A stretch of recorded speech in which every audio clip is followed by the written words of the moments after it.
శ్రీ గురుభ్యో నమః. శ్రీ మహాగణపతి నమః. మే నెల అనేది మీనరాశి వారికి ఎటువంటి ఫలితాలు రాబోతున్నాయని చూద్దాం. ఈ నెలలో ఈ రాశి వారికి వచ్చేటప్పటికి చాలా ముఖ్యమైనటువంటి నెలగా కూడా చెప్పొచ్చు. మీనరాశి వారికి మనం గమనించినట్లయితే, ఎందుకంటే 3 గ్రహాల సంచారం జరుగుతున్నది. రాహు యొక్క సంచారం, గురుగ్రహ సంచారం, అదేవిధంగా కేతుగ్రహ సంచారం అనేది జరుగుతుంది. ఈ రాశిలో ఉండేటువంటి వారికి బుధుడు సానుకూలమైనటువంటి ఫలితాలు ఇవ్వబోతున్నాడు.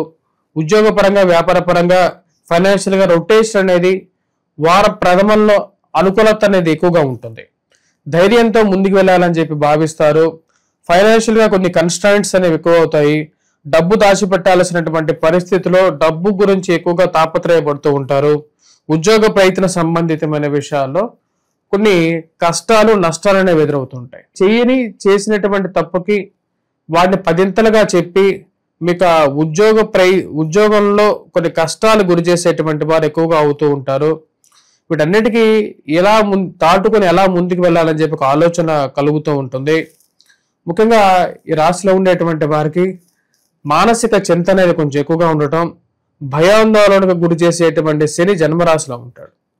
జన్మరాశిలో ఉండేటువంటి శని కొంచెం ఒకటికి 2 సార్లు రాత్రిపూట పడుకున్నప్పుడు పీడకలలు రావటం కానీ, లేని పక్షాల్లో ఎక్కువగా ఆందోళన కలిగించేటువంటి గ్రహంగానే చెప్తుంటాడు అనమాట.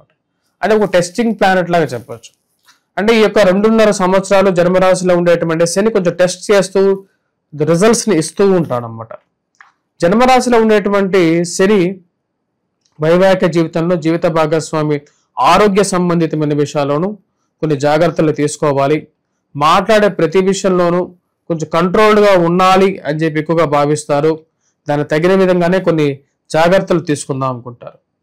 ఈ రాశిలో ఉండేటువంటి వారికి ఉద్యోగ పరంగా, వ్యాపార పరంగా ఈ యొక్క వారం సానుకూలమైనటువంటి, ఈ యొక్క నెల సానుకూలమైనటువంటి ఫలితాలు ఇచ్చే విధంగా ఉంది.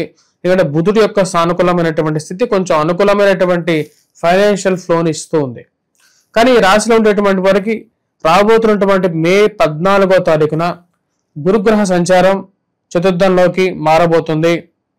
మరియు అదేవిధంగా 1000 స్థానంలోకి రాహుగ్రహ సంచారం జరుగుతున్నది. ఈ యొక్క స్థితి ముఖ్యంగా కేతు పూర్తి అనుకూలమైనటువంటి ఫలితాలు ఇవ్వబోతున్నాడు. ఒక మంచి పరిణామం ఏంటంటే కేతు షష్టమంలో అవుతున్నాడు. కొంచెం సుఖాన్ని కూడా ఇవ్వబోతున్నాడు అన్నమాట. సుఖాన్ని ఇవ్వబోతున్నాడు, ధైర్యాన్ని ఇవ్వబోతున్నాడు, శత్రువుల మీద విజయాన్ని ఇవ్వబోతున్నాడు.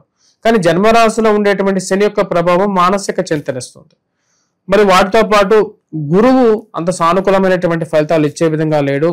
ఎందుకంటే ఇక్కడ లోహమూర్తిగా మారబోతున్నాడు గురువు. మరియు అదేవిధంగా రాహువు కూడా వచ్చేటప్పటికి లోహమూర్తిగా మారబోతున్నాడు. లోహమూర్తిగా మారబోతున్నటువంటి గురువు, రాహువులు ఇద్దరు ఈ రాశి వారికి ముఖ్యంగా వచ్చేటప్పటికి విశేషమైనటువంటి కొన్ని కష్ట నష్టాలు ఇచ్చే విధంగా ఉన్నాడు.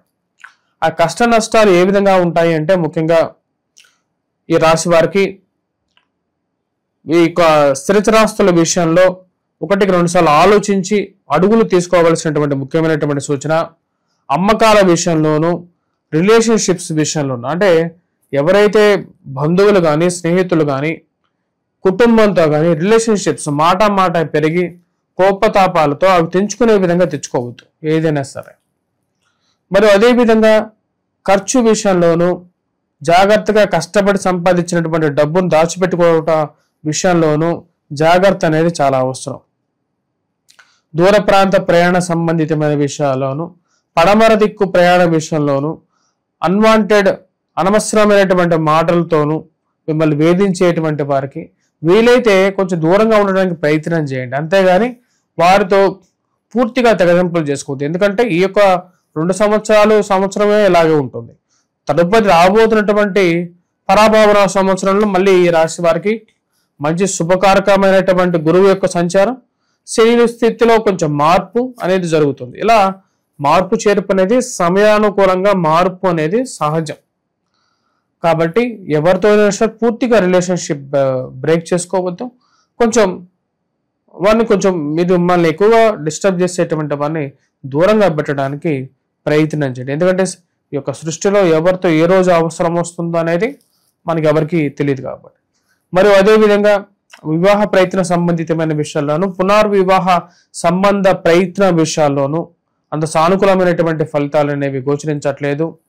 రాబోతున్నటువంటి మే 14వ తారీఖున కూడా తర్వాత నుండి కూడా అంత సానుకూలమైనటువంటి ఫలితాలు పొందడానికి అవకాశం అనేది గోచరించట్లేదు. ఈ రాశి వారికి గురువు యొక్క స్థితి అంత సానుకూలంగా లేదు. విద్యార్థులు ముఖ్యంగా కొద్ది కష్టపడి చదవాలి. రాబోతున్నటువంటి సంవత్సరం అంత సానుకూలంగా ఉండే విధంగా లేదు. అంటే ఈ మే 14 నుండి అంటే బృహస్పత్యమానం అంటారు అన్నమాట. బృహస్పత్యమానం కూడా వచ్చినప్పటికీ గురువు యొక్క సంచారం నుంచి బృహస్పత్యమానంగా చెప్పడం జరుగుతుంది. ఇక బృహస్పత్యమాన రీత్యా వచ్చినప్పటికీ గురువు యొక్క శత్రుస్థానంలోకి గురువు యొక్క స్థానచలనం జరుగుతున్నది. కేతువు కూడా శత్రుస్థానంలోకి పోతున్నాడు. రాహు యొక్క స్థితి సానుకూలంగా ఉంది. కాకపోతే ఇవి రాశి వారికి అంత సానుకూలమైనటువంటి స్థితిలో గురువు లేడు, రాహువు లేడు. దీని యొక్క ప్రభావ రీత్యా వచ్చేటప్పటికి దుర్వ్యయం అనేది ఎక్కువగా ఉంటుంది.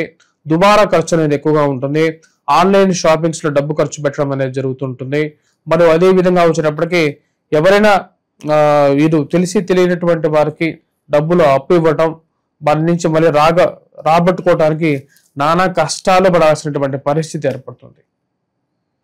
ఈ విషయాన్ని గమనించాలి. మరియు అదేవిధంగా కొనేటువంటి గృహానికి కొనేటువంటి ఏవైతే మీరు కొనాలనుకున్నటువంటి వారికి గృహం కానీ వాహనం కానీ వాటి యొక్క పత్రాల విషయంలో 1-2 సార్లు ఆలోచించండి. ఆ యొక్క పత్రాల విషయంలో ఆలోచించండి. అదేవిధంగా సెల్ఫ్ డ్రైవింగ్ విషయంలో కూడా ఈ రాశిలో ఉండేటువంటి వారు చాలా జాగ్రత్తగా ఉండాలి. అవసరమైనటువంటి జాగ్రత్తలు అనేవన్నీ తీసుకొని ప్రయాణం చేయండి.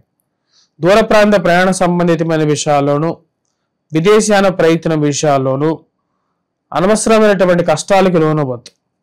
మీ జాతకరీత్యా ప్రయాణంలో సానుకూలత ఉంది అని మీరు ఎవరైనా మంచి జ్యోతిష్యుడిని సంప్రదించి దానికి పరిణామాలు ఎలా ఉండబోతాయి, ఒకవేళ మనం విదేశ అవకాశం వచ్చినా సరే అక్కడ వెళ్ళిన తర్వాత మన జాతకరీత్యా కొంచెమైనా సరే సస్టైనబిలిటీ ఉంటుందా ఉండదా, మనం ఉండగలుగుతామా లేకపోతే మళ్ళీ తిరిగి వచ్చేటువంటి పరిస్థితి ఉంటుందా అనే విషయాన్ని తెలుసుకున్న తర్వాతే ఆ యొక్క విషయంలో నిర్ణయం తీసుకోండి. మరి వ్యాపార ప్రయత్న సంబంధితమైన విషయాల్లో వ్యాపారంలో ఇన్వెస్ట్మెంట్ చేసినటువంటి వారు ముఖ్యంగా స్టీల్ నుంచి కొంచెం జాగ్రత్తగా ఉండండి. పుస్తకం ముద్రణ రంగంలో ఉండేటువంటి వారు కూడా కొంచెం జాగ్రత్తగా ఉండండి. కొన్ని పనులు మధ్యలో ఆగిపోవటం, ముందుకు వెనక్కి జరగలేనటువంటి పరిస్థితి గోచరిచ్చే విధంగా గోచరిస్తున్నది. ఈ రాశిలో ఉండేటువంటి వారు ఈ యొక్క నెల దుర్గాదేవిని పూజించండి, సింధూరాన్ని ధరించండి, మరియు అదేవిధంగా హనుమాన్ చాలీసా పఠించండి, గురుగ్రహ మంత్ర జపం చేయండి, మేధా దక్షిణామూర్తి శ్లోకాన్ని పఠించండి. ఈ రాశిలో మరియు అదేవిధంగా వెంకటేశ్వర స్వామి దేవాలయ దర్శనం చేయండి. స్వస్తి.